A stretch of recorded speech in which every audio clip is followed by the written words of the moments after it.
आज की यह वीडियो आर.एस. अग्रवाल सीरीज के लिए परसेंटेज का पहला भाग होगा और यहाँ पर इस वीडियो में हम 60 महत्वपूर्ण प्रश्नों को कवर करेंगे। इस वीडियो को लाइक करने के साथ चैनल को जरूर सब्सक्राइब करें, उसके बाद बेल आइकन दबाएं, उसमें ऑल सेलेक्ट करें इसी तरह की बेहतरीन वीडियो सबसे पहले पाने के लिए।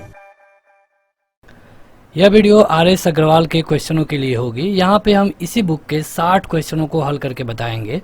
आपको इस बुक के बारे में बता दें तो यह बुक किसी भी वनडे एग्जाम के लिए मैथ की सबसे बेहतरीन बुक है। अगर आप इसे बाई करना चाहते हैं तो इसका डायरेक्ट लिंक इस वीडियो के डिस्क्रिप्शन में मिल जाएगा। वीडियो शुरू करते हैं। उससे पहले आपको बता दें कि इस तरह मैथ की ढेर सारी वीडियो ऑलरेडी अपलोड है और अगर आप हमारा एप्लीकेशन डाउनलोड करेंगे तो वहाँ पे आप जाके देख सकते हैं। एप्लीकेशन का लिंक वीडियो के डिस्क्रिप्शन में और पहले कमेंट बॉक्स में मिल जाएगा। शुरू करते हैं ये वीडियो। ये है एप्लीकेशन और यहाँ पे इतनी सारी चीज़ें आपको मिलती हैं। शुरू करते हैं। देखिए यहाँ पे हम शुरू करेंगे पहले आसान क्वेश्चनों से। अगर आपको कोई भी क्वेश्चन ज़्यादा आसान दिखता है तो एक तो आप उसी समय अपना उत्तर कमेंट करके बताने की कोशिश करिए और अगर आपको फिर भी आसान लग रहा है तो आप वीडियो को फॉरवर्ड करके आगे जाके जो हार्ड क्वेश्चन है उनको देख सकते हैं। शुरू करते हैं। यहाँ पे हमारे लिए पहला क्वेश्चन होगा और आपके सामने ऑप्शन भी है, आप अपना उत्तर कमेंट करके बताते रहिए। देखिए क्वेश्चन है कि x y से 10% अधिक है तो y x से कितने परसेंट कम होगा। देखने पे तो ये क्वेश्चन बेहद आसान लग रहा है कि x जो है ये y से 10% अधिक है, यानी आपको यहाँ पे देखना होगा कि बेस कौन सा है। तो देखिए अगर यहाँ पे बेस मतलब कि आधार की हम बात करें तो आधार किसको माना जाएगा, यहाँ पे y को, क्योंकि y को हम मान लेंगे कितना 100। ऐसे ट्रिक बताए जाएंगे आपको ताकि आप आसानी से ना भूलें। कई जगह आपको ऐसे ट्रिक देखने को मिलता है जो आप परीक्षा में जाकर उसे भूल जाते हैं। तो देखिए अगर हम यहाँ पे y को मान लेते हैं 100 तो कहा जा रहा है कि x y से 10% अधिक है, यानी कि अगर y हो गया 100 तो x क्या हो जाएगा, इससे 10% अधिक होगा। यानी कि यहाँ पे 100 गुणे 110 और 100 हो जाएगा। 100 से 100 कैंसिल हो गया 110, यानी कि क्या हो गया, आपका y हो गया 100 जो आपने माना है और उसके हिसाब से x आ गया 110। यहाँ पे इतना छोटा था कि आप डायरेक्ट लिख सकते थे, हम यहाँ पे इसे डायरेक्ट लिख देते, लेकिन हो सके कि कुछ लोगों को समझ में ना आए। अब कह रहा है कि तब बताइए कि y x से कितने परसेंट कम है। तो पहले देखिए कि कितना कम है, तो y कम है x से कितना, तो 110 में से आप 100 घटाएंगे तो कितना कम है, 10 कम है। और चूंकि ये किस पे निकालना है, क्योंकि यह कह रहा है कि y x से कितना परसेंट कम है तो हमें x वाले से भाग देना पड़ेगा। x कितना है 110 ये, और यहाँ पे हम मल्टीप्लाई कर देंगे 100 का, क्योंकि परसेंटेज में देना है उत्तर। यहाँ से ये कैंसिल हो गया और आपका उत्तर आ गया 100/11। जब 100/11 आ गया तो इसे आप लिख सकते हैं और 9 सही 1/11। तो यहाँ पे जो आपका सही उत्तर होगा ये होगा पहला वाला, ये जो पहला ऑप्शन है ये सही होगा। अगला है कि यदि A की आय B की आय से 20% कम है, तो देखिए अगेन यहाँ पे किससे कम है उसी को आपको आधार मानना पड़ेगा। तो कह रहा है A की आय B की आय से कम है तो B को हम आधार मानेंगे और B को हम मान लेंगे कितना 100, और जो A है ये B से कितना कम है तो 20% कम है। तो 20% कम यानी कि कितना होगा, 100 में से 20 घटाएंगे तो 80 होगा। आप डायरेक्ट 80 लिख सकते हैं।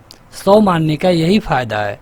कई बार लोग पूछते हैं कि 100 ही क्यों, तो 100 ही नहीं, आप कुछ भी मान सकते हैं, लेकिन 100 मानने का ये बेनिफिट है कि आप डायरेक्ट लिख सकते हैं। अब ये 80 कहाँ से आया, तो देखिए 100 गुणे 100 यहाँ पे 80 हो जाएगा बटे 100, इससे कैंसिल हो गया, आ गया 80, यानी कि हमने 20% लेस किया।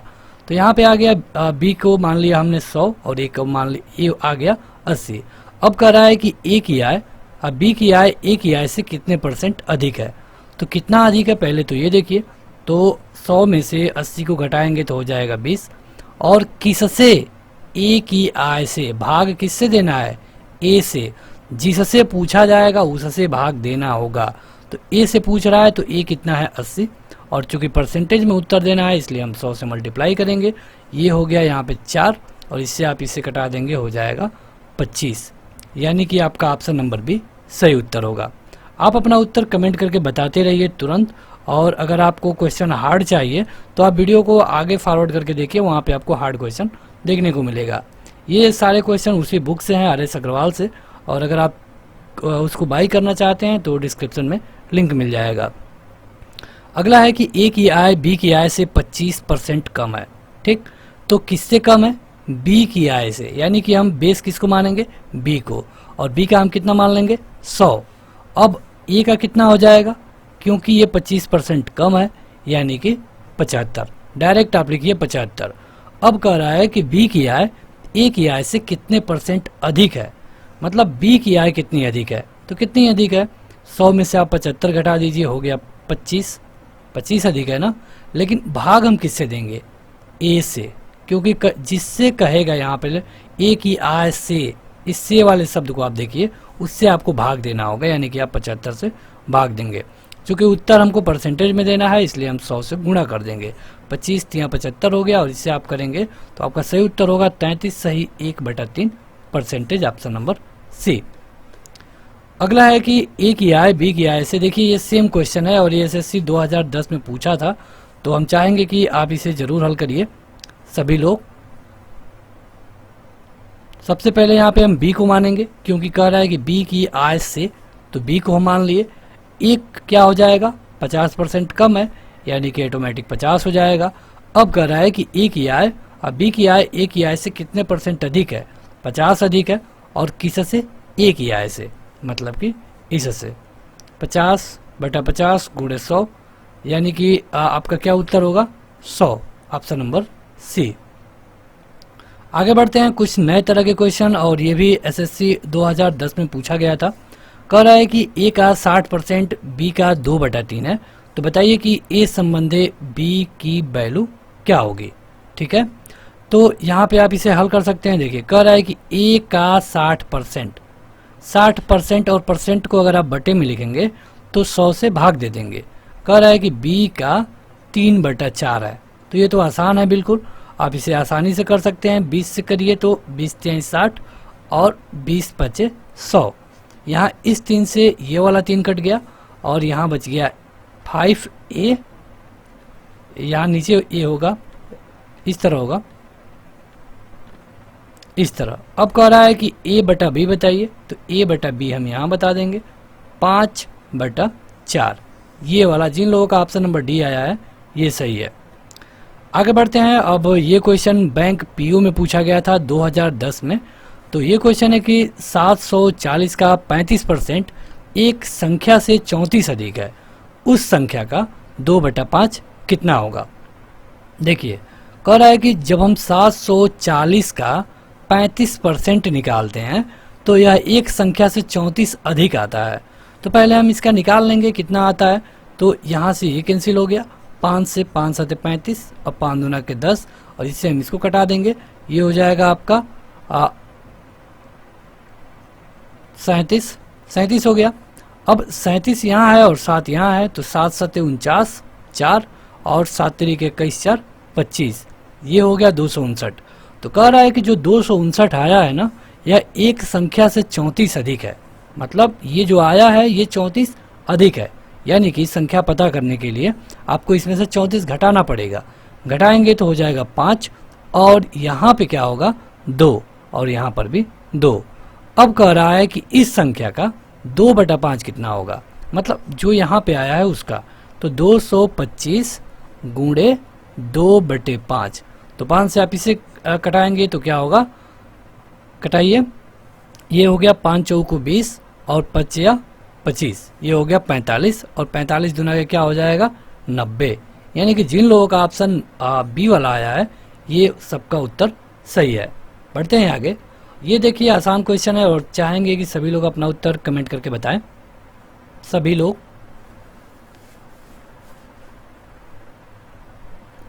देखिए कह रहा है कि किसी वस्तु का 10% तथा 10% की दो क्रमवार मूल्य वृद्धियां किसी एकमात्र मूल्य वृद्धि के समतुल्य हैं।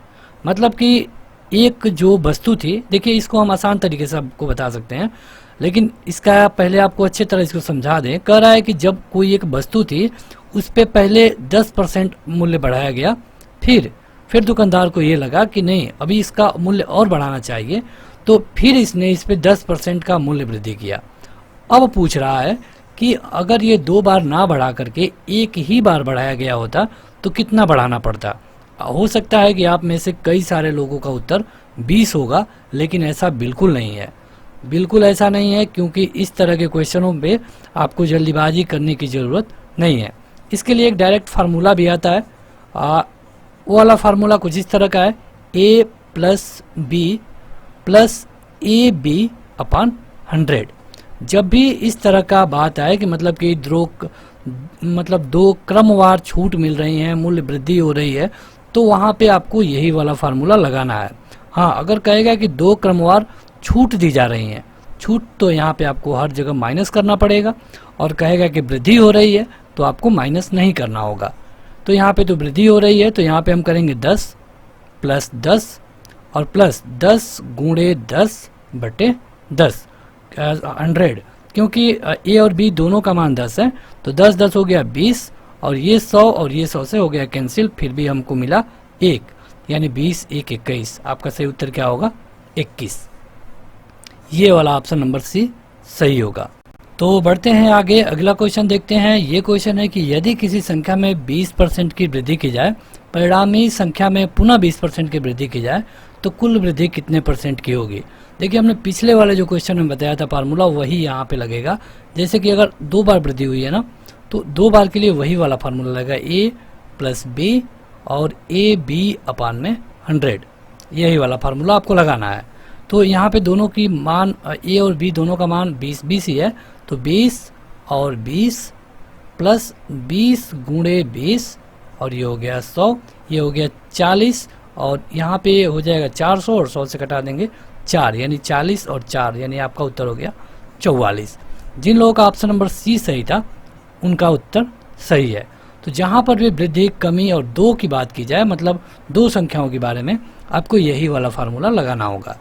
अगला है कि जोसेफ की आय 10% की कमी कर दी गई, उसकी आय को पूर्व स्तर पर लाने हेतु नई आय में कितने % की वृद्धि करनी पड़ेगी।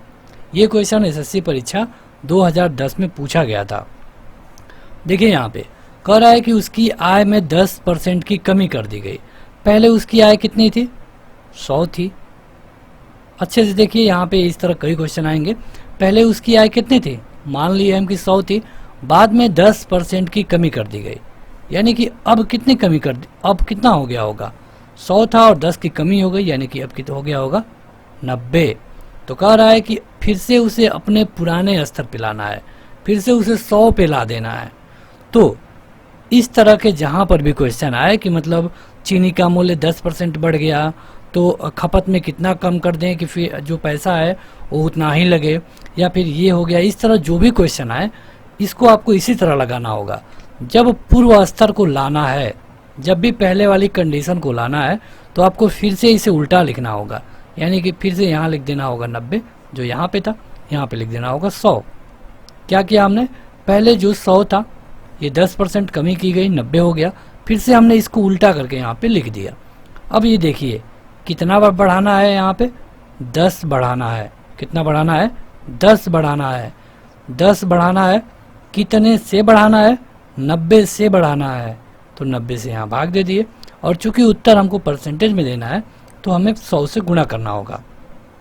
आप चाहे तो इसे कटा सकते हैं, और ये हो गया 100/9, ये हो गया 11 सही 1/9। ये आपका सही उत्तर हो गया ऑप्शन नंबर बी। एक बार और बता देते हैं, जो जिन लोगों को समझ में ना आया हो। देखिए, इसके और भी तरीके हैं, और आसान तरीके हैं, लेकिन ये तरीका सीखना इसलिए ज़रूरी है क्योंकि जब चीनी वाला, दाल वाला, आलू वाला जब क्वेश्चन उस तरह का आएगा, तो आपको वहाँ पे आसानी होगा। कह रहा है कि जोसेफ की आय 10% कम कर दी गई। हमने मान लिया कि पहले 100 था, 10% कम हो गया, यानी कि अब 90 हो गया। यहाँ पर तो कोई दिक्कत नहीं है यहाँ तक। अब चूंकि यहाँ पे पहले वाले स्तर पे लाना है, उतना ही लगना है, तो फिर हमको इसे उल्टा लिख देना है, कुछ नहीं करना है। यहाँ 90 था तो यहाँ 90, यहाँ 100 है तो यहाँ 100। अब देखना है कि कितने % की वृद्धि करनी है। तो पहले देखिए कितना वृद्धि करना है? 10। कितने से वृद्धि करना है? 90 से। चूँकि उत्तर परसेंटेज में है, इसलिए 100 से गुणा कर देंगे। ये आपका सही उत्तर ये वाला आ गया। अगला है कि एक संख्या में 600 के 75% का 2/3 घटाने पर प्राप्त संख्या 320 है, तो मूल संख्या बताइए। ये क्वेश्चन बैंक पीओ 2010 में पूछा गया था। ठीक है, तो लगाइए आप भी, और आशा है कि आपका उत्तर हमसे पहले आएगा। देखिए, कह रहा है कि 600 का 75%, 75% को कैसे आप लिखेंगे? 75/100। % को हम जब बटे में लिखते हैं तो इस तरह कर देते हैं, का 2/3। 600 के 75% का 2/3 घटाने पर, ठीक, 2/3 कह रहा है कि किसी संख्या में से जब हम इसको घटा रहे हैं ना, तो हमारा क्या आ रहा है? 320 आ रहा है। तो पहले हमको इसी को हल कर लेना है कि इसकी वैल्यू क्या होगी। इससे ये कैंसिल हो गया और ये 3 से गया 2 बार, और ये 75 और 75 में 4 का गुणा हो गया 300। यानी x में से 300 घटाने पर 320 आ रहा है। तो कह रहा है कि बताइए कि x क्या है। तो ये तो बिल्कुल आसान हो गया, ये माइनस है और इधर जाके प्लस हो जाएगा, यानी कि आपका उत्तर 620 होगा, ये वाला। ये बिल्कुल आसान क्वेश्चन था, इसमें आप कहिए कि कुछ भी नहीं था। अगला है कि फलों के मूल्य में 30% कमी करने पर उनकी बिक्री 40% अधिक हो जाती है, तो इससे विक्रय मूल्य पे क्या प्रभाव पड़ेगा।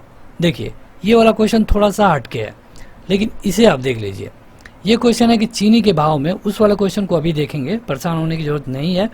चीनी के भाव में 40% की वृद्धि होने पर किसी परिवार को चीनी की वार्षिक खपत कितने % कम करना होगा कि परिवार का खर्च ना बढ़े।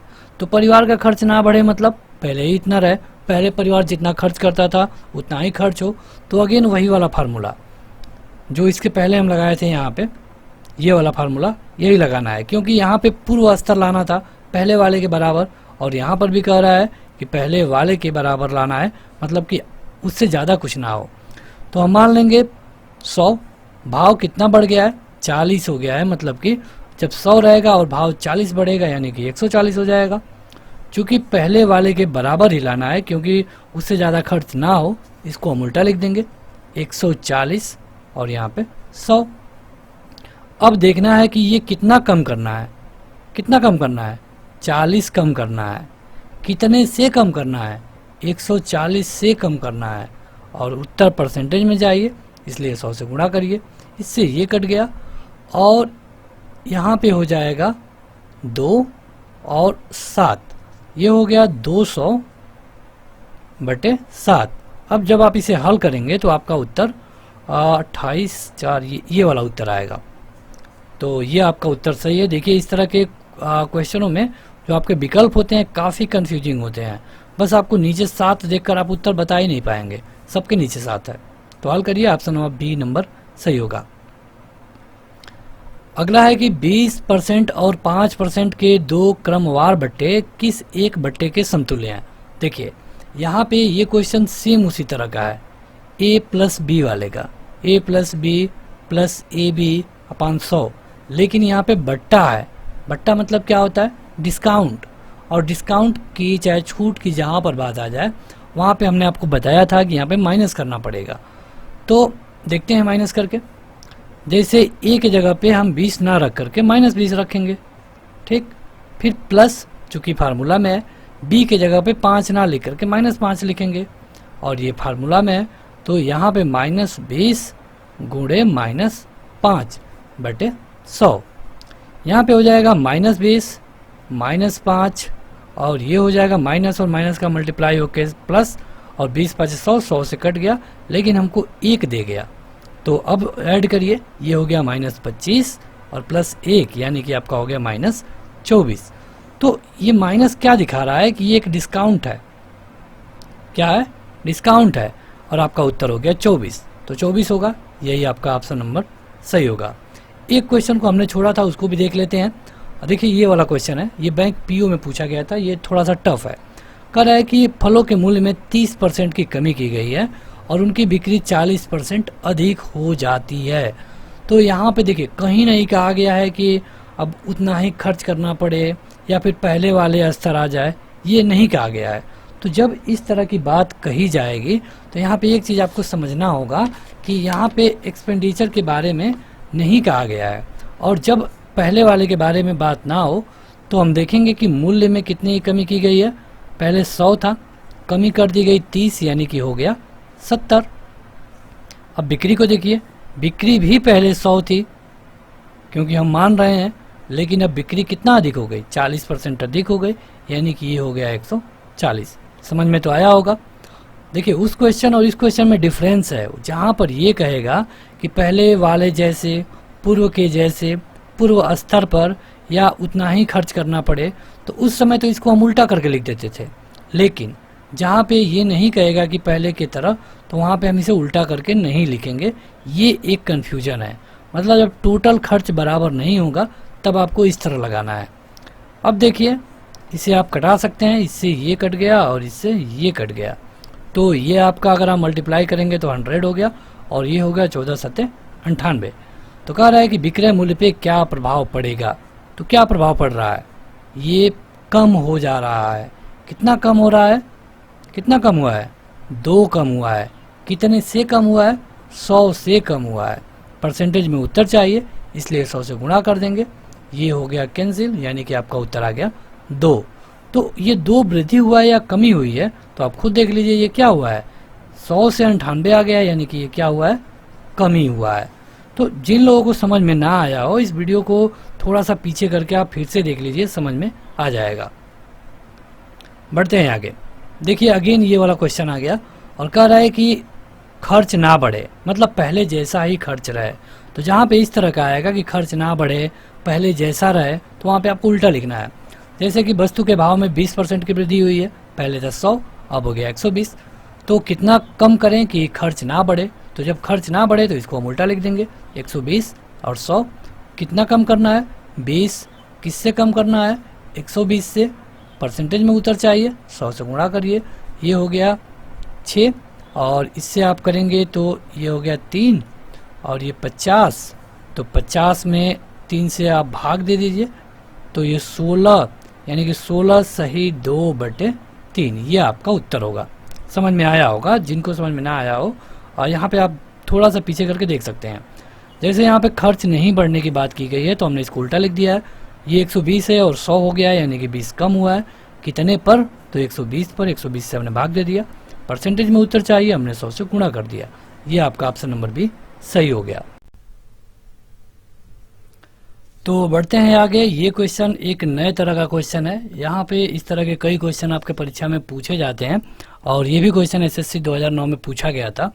क्वेश्चन है कि चीनी के मूल्य में 10% की कमी होने पर कोई गृहिणी 1116 रुपये में 6.2 किलोग्राम चीनी अधिक खरीद पाती है। तो चीनी का घटा हुआ मूल्य प्रति किलोग्राम कितना होगा। ये देखिए, ये क्वेश्चन कई तरह से पूछा जाएगा। यहाँ पे अधिक खरीद पा रही है, कहीं पे कम खरीद पाएगी। उस तरह भी क्वेश्चन पूछा जाता है, जैसे कि एक किसान जब आलू का मूल्य 20% कम हो गया तो वो 520 रुपये में 10 किलो ज़्यादा आलू खरीद पाता है। तो बताइए कि बढ़े हुए मूल्य के अनुसार आलू का दाम कितना है प्रति किलो। तो इस तरह का एक क्वेश्चन को आप समझिए, आप आसानी से हल कर लेंगे। पहले हम मान लेंगे कि 100 रुपये था, कितना कम हुआ, 10%, यानी कि अब हो गया 90। फिर इसको हम उल्टा लिख लेंगे, 90 कर लेंगे, 100 लिख लेंगे। डिफरेंस कितना है, अंतर कितना है इसमें, 10 का है। लेकिन जो वो गृहिणी थी उसको कितना का अंतर मिल रहा था, 6.2 किलोग्राम का। मतलब जब वो 1116 रुपये जब पहले लेके जाती थी, जितनी चीनी उसको मिलती थी, बाद में जब उसके दाम में कमी हो गई तो उतना ही पैसा वो फिर लेके जा रही है, वो उतना ही पैसा लेके जा रही है। लेकिन उसको जो चीनी मिल रही है ना, 6 किलो 200 ग्राम अधिक मिल जा रही है। ये जो चीनी है ये अधिक है, ये पूरा नहीं है। ये जैसे वो अगर उसको 50 किलो मिलता होगा तो अब उसको 56 किलो मिल रहा है। तो यानी कि 1116 रुपये खर्च करने पर ये इसको 6.2 किलोग्राम का अंतर आ रहा है। लेकिन हमको क्या अंतर आ रहा है, 10। तो इस 10 को बनाना है 6.2, तो हम इसमें 6.2 से गुणा कर देंगे और 10 से भाग दे देंगे। जब ये कर देंगे तो देखिए ये इससे कट जाएगा और हमारा अंतर हो जाएगा 6.2, जो हमको चाहिए। यानी कि हमको मिल गया कि जो भी हमारा वैल्यू होगा उसमें हम इतने की मल्टीप्लाई करेंगे। अब कह रहा है कि जब चीनी का मूल्य घट गया है तो बताइए कि प्रति किलोग्राम कितना है। तो पहले चीनी का मूल्य कितना था, ये, लेकिन अब ये हो गया। चूंकि जब ये हुआ है तो इसमें हमको मल्टीप्लाई करना है इतने का।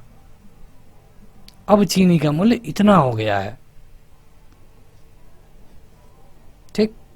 तो ये 6.2 गुणे 10 यानी कि हो गया आपका 62। अब कह रहा है कि कितना पैसा वो लेकर जाती थी, तो 1116 रुपए। कितना किलो चीनी अब मिल रही है? 62 किलो चीनी मिल रही है। भाग दीजिए, ये हो जाएगा। अगर आपका कोई ऑप्शन सही हो तो इसको 6 लाना है, यानी कि 18। यही वाला आपका उत्तर सही होगा। इस तरह आप लगा सकते हैं। इस क्वेश्चन को एक बार हम और समझा देते हैं ताकि कुछ क्लियर मिल जाए। आगे अगर ऐसा कोई क्वेश्चन आएगा तो हम आपको इसको अच्छे से समझाने की कोशिश करेंगे। देखिए, कह रहा है कि 10% की कमी करनी है, तो 10% की हमने कमी कर दिया, 90 लिख दिया। फिर इसको हमने उल्टा लिख दिया। यहाँ पे डिफरेंस हमको मिल रहा है 10 का, लेकिन हमको डिफरेंस लाना है 6.2, तो हम मल्टीप्लाई कर देंगे 6.2 से और 10 से गुणा कर देंगे ताकि हम इसको ला सके 6.2। चूँकि हमने इसको यहाँ पे मल्टीप्लाई किया है, उतना का मल्टीप्लाई हम यहाँ पर भी करेंगे और उतना की मल्टीप्लाई हम यहाँ पर भी करेंगे, ठीक है। तो पहले वाली वैल्यू ये है, पहले उसको इतना चीनी मिलती थी, अब उसको चीनी इतना मिल रही है, यही तो बाद वाला है ना। तो अब इसको आप देखेंगे तो हो जाएगा 62, यानी कि इसको आप घटा के देखिए, ये आएगा करीब करीब 55.8 आएगा, ये इतना। मतलब पहले उसको 1116 रुपये में इतनी चीनी मिलती थी, अब इतनी चीनी मिल रही है। तो कह रहा है कि जो घटा हुआ मूल्य है उसके अनुसार चीनी की वैल्यू बताइए। तो इतना में आप 62 से भाग दे देंगे तो आपका सही उत्तर आ जाएगा 18। ये आपका सही उत्तर है। बढ़ते हैं आगे। अगला है कि किसी वस्तु पर 10% टैक्स कम कर देने पर कुल अर्जित राजस्व अपरिवर्तित रहता है। उस वस्तु के उपयोग में कितने % की वृद्धि हुई है? देखिए क्या आ गया है, अपरिवर्तित, पहले जितना। तो जब भी इस तरह की बात आ जाए हमको सीधे उल्टा करके लिखना होता है। किसी वस्तु में 10% कम टैक्स देने की बात हुई है। पहले 100 था, कम कर दिया गया 10 यानी कि 90 हो गया। फिर इसको हम उल्टा लिख देंगे, 90 और 100। कह रहा है कि उपभोग में मतलब खर्च करने में कितनी वृद्धि हुई है। तो कितनी वृद्धि हुई है? हमको तो लग रहा है कि 10 की वृद्धि हुई है। अच्छा, 10 की वृद्धि हुई है। कितने पे वृद्धि हुई है? 90 पे वृद्धि हुई है। परसेंटेज में उत्तर देना है तो 100 से गुणा करिए। ये हो गया इससे, और ये हो गया 11 सही 1/9। ये आपका ऑप्शन नंबर पहला हो गया। समझ में आया होगा। अगर आप इस वीडियो को शुरू से देख रहे हैं तो आपको जरूर समझ में आया होगा। जब भी पहले वाला या फिर अपरिवर्तित वाली कंडीशन आ जाए तो हम सीधे उल्टा लिखते हैं। यहाँ पे 10 है, कितने पर 10 है? तो 90 पे, तो 10/90। परसेंटेज में उत्तर चाहिए इसलिए हमने 100 से गुणा कर दिया। देखिए आगे बढ़ते हैं। अगला है कि यदि जल कर में 20% की वृद्धि हो जाए तो पानी की खपत 20% कम कर दी जाए तो घर में कुल कर में कितने % की कमी अथवा वृद्धि होगी। तो देखिए यहाँ पे कहीं नहीं कहा गया है कि पहले ही इतना रहने देना है। तो जब पहले इतना नहीं रहने वाली कंडीशन है तो हम इसको बस उल्टा नहीं करेंगे। कह रहा है कि जल के टैक्स में 20% की वृद्धि हुई है। पहले टैक्स 100 रुपये लगता था, अब टैक्स लग रहा है 120 रुपये, लेकिन जो उसकी खपत है ये 20% कम कर दी गई है। तो यहाँ पे पहले वाली या फिर यहाँ पे जो अपरिवर्तित वाली बात है ये तो यहाँ पे है नहीं। तो जब है नहीं तो इसको हम यहाँ पे 120 लिखेंगे नहीं। जब अपरिवर्तित वाली बात रहती तब इसको यहाँ पे लिखते। लेकिन अब कह रहा है कि खपत में 20% की कमी कर दी जाए, यानी कि पहले 100 था, 20% की कमी यानी कि हो गया 80। इससे ये कट गया और इससे ये कट गया, ये हो गया 100, गुणा कर रहे हैं, और ये हो गया 96। कितना कम हुआ है? 4। कितने पर कम हुआ है? 100 पर। परसेंटेज में उत्तर देना है, 100 से गुणा करिए। ये आपका आ गया 4। क्या ये वृद्धि है कि कमी है? कमी है। कमी क्यों है? क्योंकि 100 था, 96 हुआ, यानी कि कमी है। आपका ये कमी वाला उत्तर सही होगा। तो बढ़ते हैं आगे। अगला क्वेश्चन है कि किसी वस्तु पर दलाली की दर 4% से बढ़कर 5% हो गई है, फिर भी जो दलाल की आय है ये अपरिवर्तित रहती है। क्या रहती है? अपरिवर्तित रहती है। उसके व्यापार में कितने % की कमी आई है? जहां पर भी आपको ये नो चेंज वाली कंडीशन दिख जाए ना, इसका मतलब कि इसको उल्टा करके लिख देना है। क्वेश्चन आसान हो गया। तो चलिए शुरू करते हैं। देखिए यहाँ पे कह रहा है कि 4% से बढ़ के कितना हो गई है? 5% हो गई है। एक चीज़ आप सोच के बताइए, जो पहले 4 था अब 5 हो गया है, ये कितना परसेंट की वृद्धि हुई होगी? जो मतलब पहले 4 रहा होगा, अब ये 5 हो गया होगा, तो कितना परसेंट की वृद्धि हुई होगी? अगर हम कहें कि 25%, तो क्या आपको लग रहा है कि 25%? बिल्कुल। देखिए, 1 बढ़ा है, 4 पर बढ़ा है, 100 यहाँ करिए, ये 25 चौको 100, यानी कितना बढ़ रहा है? 25। अगेन इसको हम इस तरह भी समझा सकते हैं, मान लेंगे 100, और जब ये 4 था, मतलब इसको अगर हम 4 माने तो कह रहा है कि 5 हो गया है, यानी कि 5 हो जाएगा 125। क्यों? क्योंकि ये 25 में 4 का गुणा करने पर ये आएगा। तो 25 में हमने 4 का गुणा करके अगर ये लिख दिया, तो 25 में 5 का गुणा करके ये लिखेंगे, यानी कि यहाँ पे जो 100 है ये यहाँ पे 125 हो गया। चूँकि अपरिवर्तित वाली कंडीशन है, इसलिए हम इसको उल्टा लिख देंगे।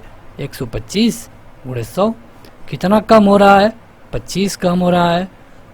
कितने पर 25 कम हो रहा है? 125 पर, गुणे 100, 25, 5 और 5 20, यानी कि जो आपका उत्तर होगा 20% होगा। अगला है कि खाद्य तेलों में 25% की वृद्धि होने पर एक गृहिणी को अपने तेल की खपत कितने % कम करनी चाहिए कि इस मद पर खर्च ना बढ़े? मतलब यही है कि ना बढ़े, मतलब पहले जितना रहे। तो जब पहले जितना रहे की बात आ जाए तो आपको बस उल्टा कर देना है। ये हो गया 100, 25% वृद्धि है यानी कि 125। अब क्या करना है? उल्टा कर देना है, क्योंकि पहले जैसे ही मतलब खर्च ना बढ़े वाली कंडीशन है। ये कितना हो गया? 25। तो 25 कितने पर? 125 पर, गुणे 100, ये हो गया 5 और ये हो गया 20। आपका जो सही उत्तर होगा 20% होगा। अगला है कि किसी वस्तु पर 20% की वृद्धि होने पर खपत में 20% की कमी कर दी गई, तो वस्तु पर कुल प्राप्ति में क्या होगा? तो यहाँ पे कहीं नहीं लिखा गया है कि पहले ही इतना हुआ है। जब यहाँ पे पहले इतने की बात नहीं की गई है तो अब आपको हल करना पड़ेगा। कह रहा है कि वृद्धि हुई है 20% की, मतलब 100 था तो हो गया 120, और जो उसकी खपत है ये भी 100 थी, अब ये 20% की कमी कर दी गई है, हो गया 80। कटा लीजिए, ये हो गया 100 और ये हो गया 12/96। कितना कम हुआ है? 4 कम हुआ है। कितने पे कम हुआ है? 100 पे। परसेंटेज चाहिए, 100 से गुणा करिए, मतलब 4 की कमी। आपका सही उत्तर ऑप्शन नंबर सी होगा। देखिए, यहाँ पे एक चीज़ आपको क्लियर समझ में आनी चाहिए कि कब हम इसे उल्टा लिख रहे हैं और कब हम इसे उल्टा नहीं लिख रहे हैं। जहाँ पर ये हम उल्टा लिख रहे हैं वहाँ पे एक कंडीशन है कि खर्च ना बढ़े, पहले जैसा ही खर्च हो और परिवर्तित रहे, उतना ही होना चाहिए। तो उस तरह की कंडीशन में हम इसे उल्टा लिखेंगे।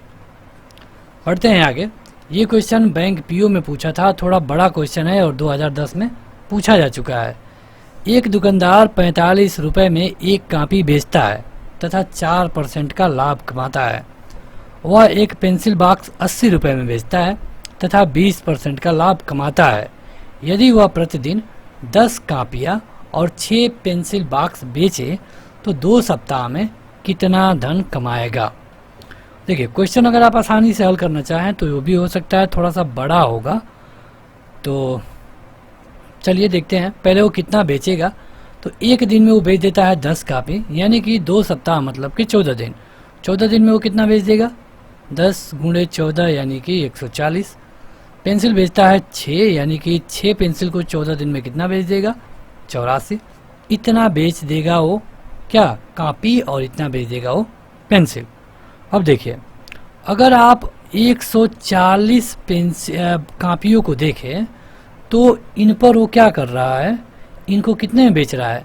45 रुपये में, यानी 140 गुणे 45, और इसे आप मल्टीप्लाई करेंगे। और जो 84 है इसको कितने में बेच रहा है?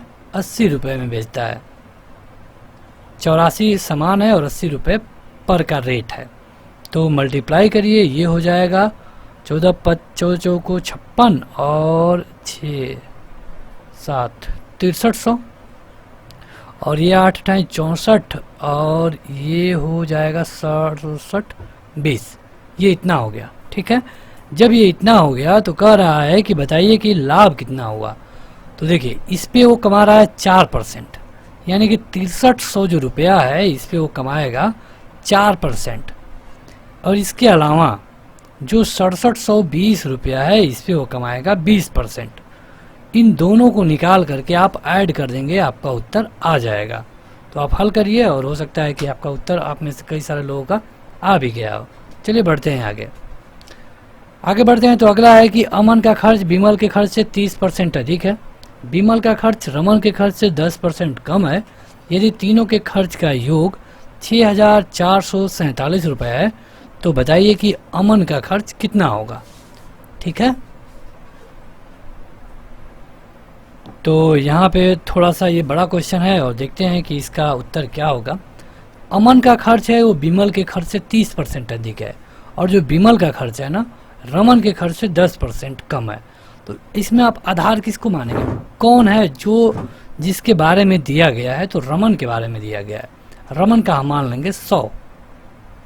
अब कह रहा है कि जो बिमल का खर्च है ना रमन के खर्च से 10% कम है, ये हो गया रमन, यहाँ पे हो जाएगा बिमल, रमन के से 10% कम यानी कि 90।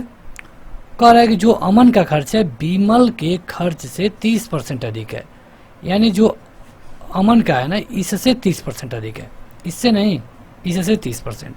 तो 90 का 30% अधिक करिए, कितना आएगा, ये कट गया दोनों, ये हो गया, क्या हो गया बताइए, 117। ठीक है, अब कह रहा है कि तीनों का योग आ गया 6,447 रुपये। तो बताइए क्या अमन का या फिर रमन का खर्च कितना होगा। तो अब जब आ गया तीनों का अलग अलग, तो तीनों को हम ऐड कर लेंगे, ये हो गया 190 और ये हो गया 117, 7 और ये 3 और ये 0, 307 हमारा आ गया 307, और क्वेश्चन में दिया है 6,447, तो हम भाग दे देंगे 6,447 में 307 से। ये आप भाग दे के बताइए आपका कितना आ रहा है, तुरंत हम भी भाग दे ले रहे हैं, ये हो गया 21। अब कह रहा है कि बताइए कि अमन का कितना खर्च है। तो अमन का कितना खर्च है, अमन का ही तो पूछ रहा है ना, एक मिनट,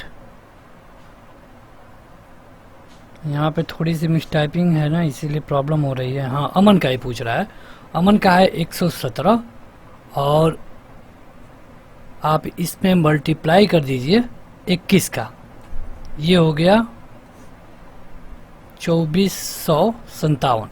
ये आपका सही उत्तर होगा, ऑप्शन नंबर बी।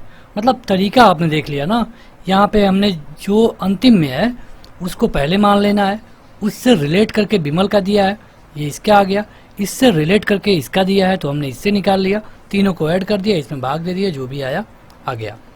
अगला है कि पेट्रोल के मूल्य में 10% की कमी होने पर एक उपभोक्ता को पेट्रोल की खपत में कितनी वृद्धि करनी होगी कि जो उसके पेट्रोल पर खर्च ना घटे ना बढ़े। मतलब क्या है, पहले ही जितना रहे, इसका मतलब क्या है कि ना घटे ना बढ़े, अपरिवर्तित रहे, मतलब पहले ही जैसा रहे ना। तो आसान है, 10% की कमी हो रही है, 90 हो गया, इसको हम उल्टा लिख लेंगे, 90 हो गया 100 हो गया। अब कितना 10 बढ़ रहा है, कितने पर 10 बढ़ रहा है, 90 पे 10 बढ़ रहा है, परसेंटेज चाहिए, 100 से गुणा करना पड़ेगा, और ये हो गया 11 सही 1/9। ये आपका पहला वाला ऑप्शन सही हो गया। इतनी आसानी से आप लगा पाएंगे, अगर आप वो किसी भी बुक को देखेंगे तो इतनी आसानी से वहाँ पे नहीं दिया होगा। आगे बढ़ने से पहले जो लोग अभी तक लाइक नहीं किए हैं ज़रूर लाइक कर दें, ये वीडियो थोड़ी बड़ी होगी ताकि मैथ की है, और जो भी लोग इसे देख रहे हैं आसानी से सारे क्वेश्चन कर पाएंगे। अगला है कि एक व्यक्ति की मासिक आय 13,500 रुपये थी, उसका मासिक व्यय 9,000 रुपये था। अगले वर्ष उसकी मासिक आय में 14% की वृद्धि हो गई और व्यय में 7% की वृद्धि हुई। तो बताइए कि उसकी बचत में कितने परसेंट की वृद्धि हुई। तो ये बड़ा अच्छा क्वेश्चन है। 13,500 रुपया उसकी कमाई है और 9,000 रुपये उसका खर्च हो जा रहा है। तो पहले तो हम निकाल लेंगे कि उसका कितना बच रहा है। तो 13,500 में से 9,000 रुपये उसका खर्च हो गया, कितना बच गया 4,500 रुपये। चूँकि जो ये 4,500 रुपये है ना, ये पहले बचता था, अब कितना बचेगा ये आपको देखना है। तो हमको ये 4,500 को याद करके रखना पड़ेगा। अब देख लेते हैं, तो जो ये 13,500 है इसमें 14% की वृद्धि हुई है, यानी कि 13,500 गुणे 114/100, 100 से ये दोनों कट गया, ये आप यहाँ पे बताइए कितना होगा। और ये 9000 गुणे 7/100, ये 2 जीरो से 2 जीरो कट गया और ये 9 7 63, मतलब 630 हो गया। ठीक है, 630 हो गया, 107 करना पड़ेगा आपको। दोनों में वृद्धि हुई है तो ये हो गया 9630 और ये हो गया 15390। ये हमने कैलकुलेशन कर लिया तो ये है। अब कितना डिफरेंस है, तो 15390 और 9630। अब जो डिफरेंस है ये है 0 और 6 7 और 5। अब ये इतना डिफरेंस है, पहले इतना अंतर था, मतलब उसके पास बचता था, अब इतना बच रहा है। तो बस आपको बता देना है कि कितना ज़्यादा बच रहा है। तो 5760 में से इसको घटाइए, ये जो आपका उत्तर आएगा ये आएगा लगभग 1260। अब कह रहा है कि कितने परसेंट, तो 1260 तो आ रहा है, अब परसेंट हमको निकालने की बात कर दी गई है तो 4500 से भाग दे देंगे, 100 से गुणा कर देंगे। देखिए 4500 ही क्यों, क्योंकि इसी से तो बढ़ के गया है इतना, इसलिए हमने 4500 से भाग दिया। इस तरह आप करेंगे और आपका सही उत्तर आ जाएगा 28%, ये वाला। तो जिन लोगों का ऑप्शन नंबर सी सही है उनका उत्तर सही है। आगे देखते हैं, अगला है कि किसी बाल्टी में 66 सही 2/3 भरी होने की तुलना में 80% भरी होने पर 2 लीटर अधिक पानी आता है। बाल्टी की क्षमता बताइए। मतलब जब बाल्टी इतना भरी थी ना और बाद में जब इतना भर दी गई, मतलब जब पहले इतना भरी थी और उसमें हमने 2 लीटर भर दिया तो ये हो गई 80% फुल। अब बता देना है आपको कि पूरी बाल्टी में कितना पानी आ रहा है, यही तो क्वेश्चन है, ज़्यादा हार्ड नहीं है। तो जब 80% करने के लिए हमने क्या किया है, उसमें 2 लीटर पानी डाला है, यानी कि आप इसे इस तरह लिख सकते हैं कि x का मतलब बाल्टी का, ये इसे मल्टीप्लाई करके इसमें ऐड करिए, कितना होगा 200 हो जाएगा, 200/3। जब इतना था और इसमें हमने 2 लीटर पानी जोड़ दिया तो ये हो गया इतना, यही तो समीकरण है। पहले इतना था 66 सही 2/3, उसको हमने बटे में इस तरह लिख लिया, तो इसमें हमने केवल 2 लीटर पानी डाला है और ये हो गया इतना। तो यहाँ से तो कोई भी जो एक नॉर्मल तैयारी करता होगा कैंडिडेट आसानी से x की वैल्यू निकाल लेगा। जो x की वैल्यू आप निकाल लेंगे तो ये वैल्यू जो आएगी ये आएगी आपका, चलिए निकाल देते हैं हम, 200x + 6/3 और ये हो गया 80x/100। ये x की वैल्यू आ जाएगा 15 लीटर। तो आप हल कर लीजिएगा, ये आपका सही उत्तर है। यहाँ पे हम चाहते हैं कि आपका ज़्यादा टाइम ना लें और आपको तरीका भी मिल जाए। तो आगे बढ़ें उससे पहले आप इस ऐप को ज़रूर डाउनलोड करिए, जिसका लिंक वीडियो के डिस्क्रिप्शन में और पहले कमेंट बॉक्स में मिल जाएगा। यहाँ पे आपको इस तरह के वीडियोज़ मिल जाएंगे और इसका PDF, करंट अफेयर, ये सारी चीज़ें वहाँ मिलती है। अगला क्वेश्चन है कि 300 ग्राम चीनी के घोल में 40% चीनी है। अब आपको ये बताना है कि इसमें कितने ग्राम चीनी और मिलाया जाए कि नए घोल में 50% चीनी हो जाए। तो देखिए ये क्वेश्चन अच्छा है। पहले आपको दिया गया है कि 300 ग्राम चीनी है जिसमें 40% चीनी है, ठीक है। तो पहले आप 300 ग्राम में से 40% निकाल लीजिए। जब आप 40% को निकालेंगे तो ये हो जाएगा 120 ग्राम, यानी कि जो 300 ग्राम की चीनी है उसमें 120 ग्राम ये चीनी का घोल है, ये घोल है और इसमें 120 ग्राम चीनी है। इससे ये पता चलता है कि 180 ग्राम क्या है, पानी है, क्योंकि पानी में ही घोला गया होगा। अब आपसे ये पूछा गया है कि बताइए कि इस नए घोल में कितने ग्राम चीनी और मिलाया जाए, कितने ग्राम चीनी मिलाया जाए कि जो ये चीनी है ना ये कितना हो जाए, 50% हो जाए। तो हम मान लेते हैं कि जो चीनी हम मिलाएंगे वो x ग्राम होगी। कितना होगी, x ग्राम। पहले चीनी कितनी थी, 120 ग्राम, इसमें हमने x ग्राम चीनी और मिला दिया है। टोटल कितना था, टोटल था 300 ग्राम। तो जो हम x ग्राम यहाँ पे मिला रहे हैं ये इसी मिश्रण में ही तो मिल रहा है। अब इसका हम निकाल देंगे परसेंटेज और कह रहा है कि ये जो आना चाहिए 120 + x ये होगा 50%। यानी कि यहाँ पे हम 50 लिख देंगे। अगर यहाँ पे आप बटे 100 लिखना चाहते हैं तो इस 100 को हटाना पड़ेगा। ठीक, अब आप इसको हल करिए तो ये हो जाएगा, ये चला आएगा इसके नीचे और ये यहाँ से हट जाएगा। 1/2, 1/2 हो गया। तो इस तरह आप x की वैल्यू निकालेंगे तो हो जाएगा 60 ग्राम।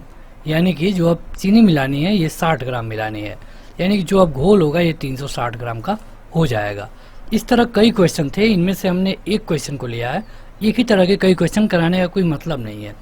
तो देखिए, सबसे पहले आपको अलग अलग निकाल लेना है कि कितना चीनी कितना पानी, और जब चीनी का परसेंटेज हमको दिया गया है तो चीनी को हम लिख लेंगे ऊपर, फिर टोटल गुणे 100 बराबर है जितना दिया गया है। अगला है कि 3 लीटर चीनी के घोल में 40% चीनी है। इस घोल में 1 लीटर पानी मिलाए जाने पर नए घोल में कितने परसेंट चीनी होगी। देखिए, ये क्वेश्चन थोड़ा सा अलग किस्म का है, इसलिए हमने ले लिया। 3 लीटर घोल है और इसमें 40% चीनी है, तो ये आप निकालेंगे तो 3 लीटर में, मतलब कि अगर इसको ml में निकालेंगे तो 3000 हो जाएगा। यानी कि ये होगा 1.2 लीटर। 3 में 1.2 लीटर चीनी है और 1.8 लीटर पानी है। अब कह रहा है कि इस घोल में 1 लीटर पानी मिलाते हैं। जब इसमें आप 1 लीटर पानी मिला देंगे तो ये हो जाएगा 2.8 लीटर ये पानी। अब आपसे पूछा गया है कि बताइए कि नए घोल में कितने परसेंट चीनी है। तो चीनी कितनी है, 1.2 ही है। टोटल अब कितना हो गया, क्योंकि पहले से वो 3 लीटर था, बाद में हमने 1 लीटर पानी और मिला दिया, अब ये हो गया 4 लीटर। गुणे 100 कर दीजिए और यही आपका परसेंटेज होगा।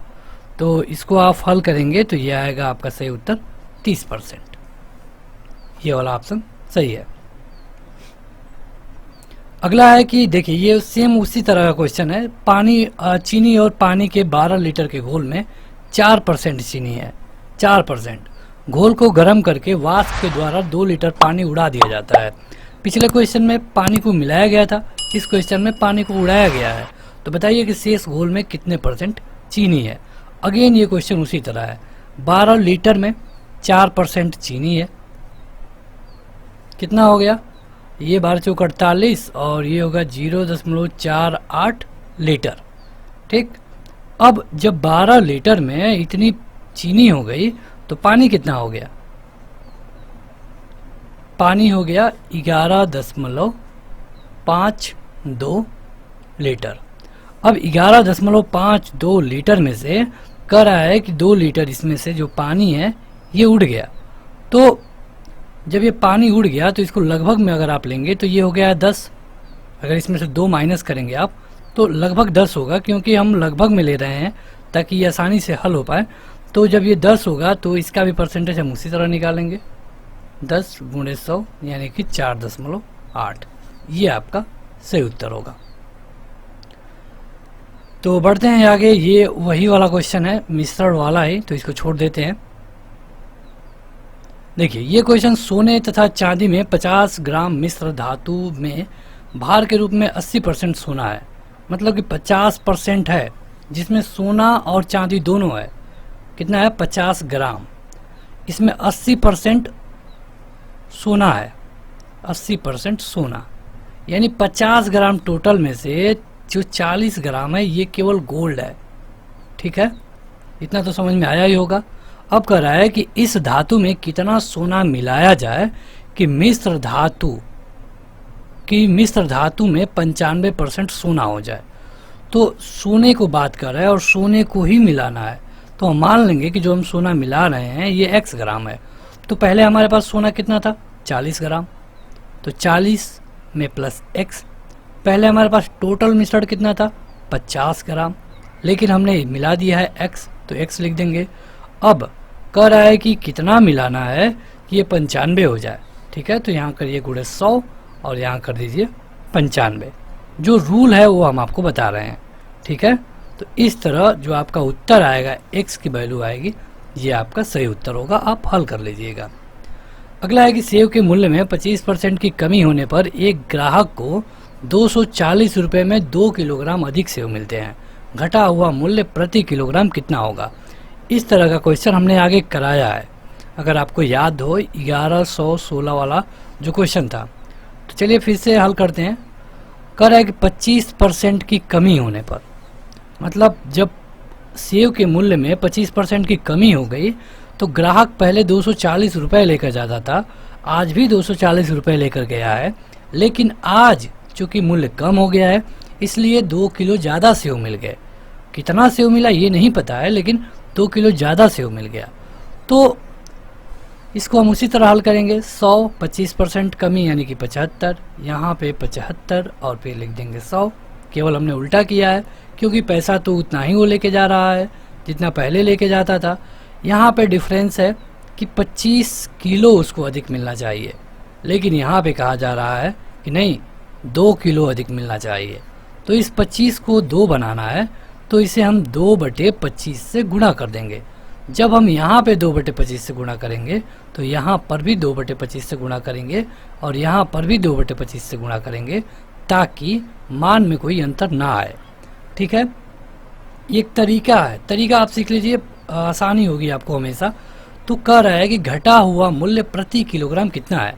देखिए घटा हुआ ये है वजन, तो इससे आप करेंगे तो ये जाएगा 4 4 दूना के 8, यानी अब उसको 8 किलो मिल रहा है। कितना मिल रहा है? 8 किलो।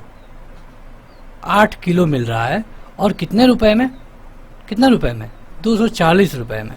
तो 240 रुपए में मिल रहा है 8 किलो, यानी उसका वजन जो प्रति किलो रेट है कितना हो गया? 30 रुपए हो गया।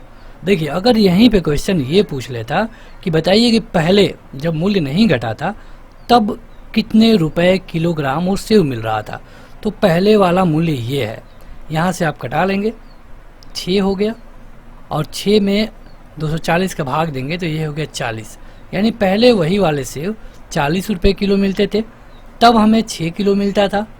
अब वही सेव 30 रुपये मिलने लगे, तब हमें 8 किलो मिलने लगा, मतलब कि 2 किलो अधिक, उतना ही पैसे में। तो ये है, इतनी आसानी से आप इसे हल कर पाएंगे। अगला है कि यदि मिटाने वाली रबड़ों के भाव में 25% की कमी आ जाए तो व्यक्ति 1 रुपये में 2 रबड़ और खरीद सकता है। 1 रुपये में 2 रबड़ और, मतलब एक्स्ट्रा।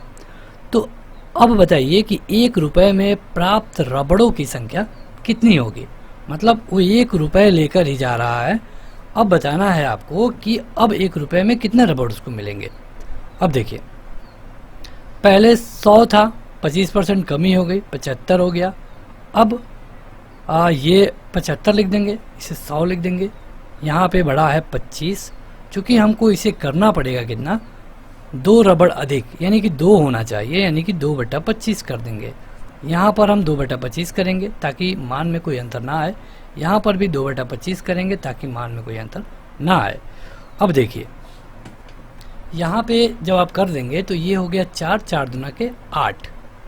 ठीक है, तो अब उसको 1 रुपये में कितने रबड़ मिल रहे हैं? 8 रबड़ मिल रहे हैं। ठीक है, पहले 1 रुपये में कितने रबड़ मिलते थे? इसको निकाल लीजिए, 6 रबड़ मिलते थे, यानी कि 1 रुपये में उसको 2 रबड़ अधिक मिलने लगे। तो पिछला वाला क्वेश्चन और ये वाला क्वेश्चन सेम है। तो आगे बढ़ते हैं, लेकिन उससे पहले आप इस वीडियो को थोड़ा शेयर करिए ताकि और भी लोग जुड़ पाएँ और ज़्यादा से ज़्यादा लोगों तक ये वीडियो पहुँच पाए। अगला क्वेश्चन है कि एक परीक्षा में उत्तीर्ण होने के लिए 35% मार्क चाहिए, लेकिन एक अभ्यर्थी को 40 नंबर मिलते हैं, फिर भी वो 30 नंबरों से फेल हो गया। तो बताइए कि परीक्षा में मैक्सिमम मार्क, अधिकतम नंबर कितने का था?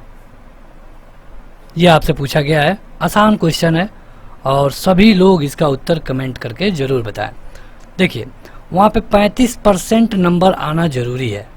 मान लीजिए परीक्षा के अधिकतम अंक x हैं, तो x का 35% यानी कि x गुणे 35/100 आना जरूरी है।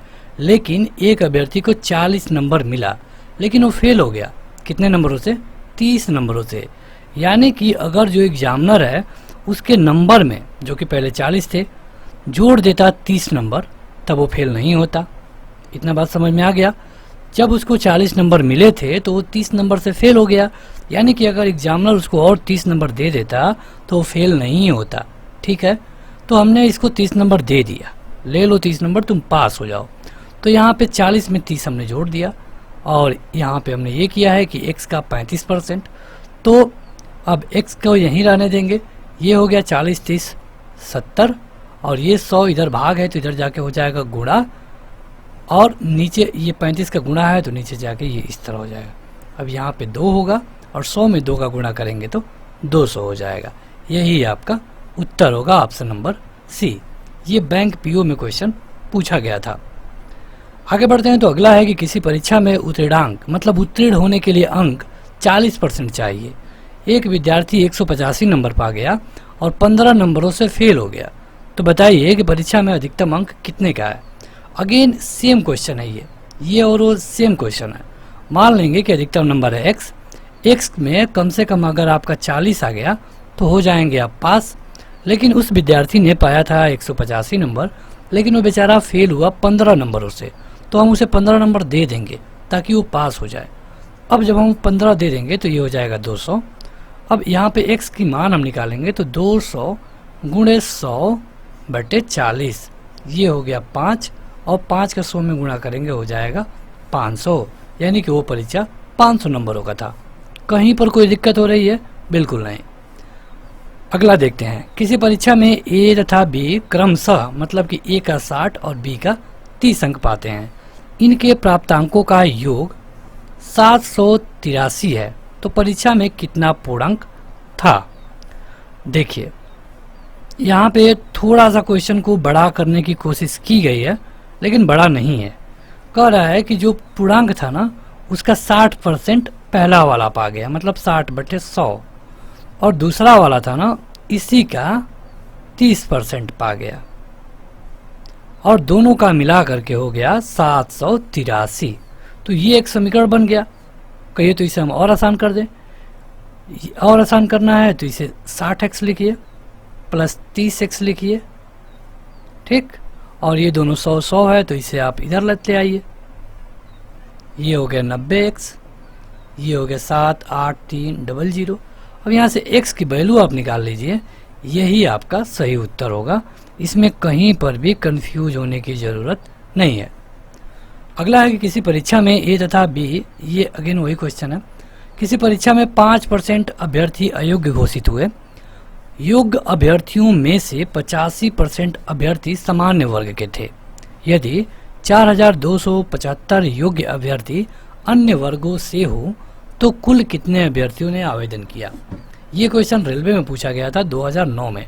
सभी लोग अपना उत्तर कमेंट करके बताएं और देखते हैं कि किनका उत्तर पहले आता है। देखिए मान लेंगे कि कुल मिला के जो आवेदन आए थे उनकी संख्या x थी। देखिए जब क्वेश्चन ना समझ में आए, ज़्यादा कोई ट्रिक ना आए, तो आपको x मान लेना चाहिए ताकि आप आसानी से लगा पाएँ। जब आप समीकरण बना लिया आपने तब समझिए कि आसान हो गया। तो जो फेल हुए हैं ना, कह रहा है कि 5% अयोग्य घोषित हो गए। 5% क्या हो गए? अयोग्य। यानी कि योग्य कितने हुए? जब 5% बाहर कर दिए गए तो अंदर कितने किए गए? 95%। यहाँ तक कोई कन्फ्यूजन? यहाँ तक कोई कन्फ्यूजन? कोई कन्फ्यूजन नहीं। तो आप इसे थोड़ा सा, ये परसेंटेज है तो इसे हम 100 कर लेंगे, तो ये हो जाएगा 19×95 यानी कि 19/20 x। इसे हमने थोड़ा अच्छे तरीके से लिख लिया है। अब कह रहा है कि ये लोग योग्य थे, ठीक है। अब कह रहा है कि जो योग्य अभ्यर्थी हैं उनमें से 85% अभ्यर्थी सामान्य वर्ग के थे, यानी कि जो 15% होंगे ये अन्य वर्ग के होंगे। मतलब कि किसी के, मतलब कोई भी संख्या होगी उसमें से 85% जनरल हैं, तो अन्य कितने हो गए? जाहिर सी बात है 15%। तो जब हमने जिनको अंदर लिया ही नहीं है, मतलब 5% को तो हमने पहले ही छांट दिया है, जिनको हमने अंदर लिया है उनकी संख्या ये है, और इनके 85% मतलब 19/20 का 85% जनरल के हैं। लेकिन यहाँ पे कह रहा है कि जो 15% है उनकी संख्या इतनी है। तो बता देना है कि कुल कितने अभ्यर्थी आवेदन किए थे। तो यहाँ पे क्वेश्चन हो गया आपका आसान। अब आपको निकाल देना है 19x/20 का 15% कितना है? 4275। इस तरह जो आप x की वैल्यू निकालेंगे ना वही आपका सही उत्तर होगा। तो x की वैल्यू आप निकालिए। x की वैल्यू हो जाएगा 30,000। ये वाला। आप हल करिएगा, नहीं उत्तर आए तो कमेंट करके बताएं। तो अगला क्वेश्चन है कि एक परीक्षार्थी 30% अंक लेने के बाद भी 5 अंकों से फेल हो गया और वहीं पे जो दूसरा था ये 40% अंक पाया और 10 अंक अधिक पा गए। अब बताइए कि उत्तीर्ण होने के लिए न्यूनतम अंक कितने चाहिए। देखिए एक चीज़ समझिए, जब वो 30% से फेल हुआ था, 30% नंबर पाया था, तो उसको कहा गया कि भैया तुम 5 नंबर से फेल हो गए। लेकिन जब वहीं पे एक दूसरा वाला है वो 40% अंक पा गया तो उसको कहा गया कि तुम तो 10 अंक अधिक पा गए, जितने में पास होना था उससे भी 10 अंक अधिक पा गए। यानी कि दोनों के परसेंटेज में कितना का डिफरेंस है, 10% का। 10% के डिफरेंस में कितना नंबर आ रहा है, 5 नंबर ये और 10 नंबर ये, 15 नंबर। 10% बराबर है 15 नंबर, तो 100% बराबर है, यहाँ 10 का गुणा हुआ है तो यहाँ पर भी 10 का गुणा हो जाएगा। यानी कि जो पूरी परीक्षा थी वो कितने नंबरों की थी, क्या आप बताएंगे? तो ये थी 150 नंबरों की, 150 नंबरों की। तो इस तरह आप लगा सकते हैं आसानी से। अब कह रहा है कि उसे पास करने के लिए न्यूनतम अंक कितने चाहिए। तो 150 नंबरों की तो परीक्षा थी, लेकिन उसका 30% अगर पा जाता 45 और उसमें 5 नंबर और पा जाता तो पास हो जाता, यानी कि उसको न्यूनतम अंक कितना चाहिए, 50। तो देखिए आपसे दो चीज़ें पूछी जा सकती हैं, एक कि वहाँ पे परीक्षा टोटल कितने मार्क की थी, तो टोटल 150 नंबर की थी। पास होने के लिए न्यूनतम अंक कितने चाहिए, तो 50 नंबर चाहिए। तो यहाँ पे आपका 50 सही हो गया। तो बढ़ते हैं आगे और ये एक लास्ट क्वेश्चन है, आपको बताना है कि इसका उत्तर क्या होगा। ये आपके लिए क्वेश्चन होगा जिसका उत्तर आप कमेंट करके बताएंगे कमेंट बॉक्स में। चाहे तो आप इस वीडियो का स्क्रीनशॉट ले सकते हैं। क्वेश्चन है कि यदि ए की आय का 5%, बी की आय का 15% तथा बी की आय का 10%, सी की आय का 20% है तो बी की आय 8,000 है, तो तीनों की कुल आय कितनी है। यह आपके ऑप्शन है 28,000, 32,000, 36,000 और 24,000। आपको अपना उत्तर कमेंट करके बताना होगा कमेंट बॉक्स में। तो आज के इस वीडियो में इतना ही। इस वीडियो को लाइक करने के साथ इस ऐप को जरूर डाउनलोड करें, जिसका लिंक वीडियो के डिस्क्रिप्शन में और पहले कमेंट बॉक्स में मिल जाएगा।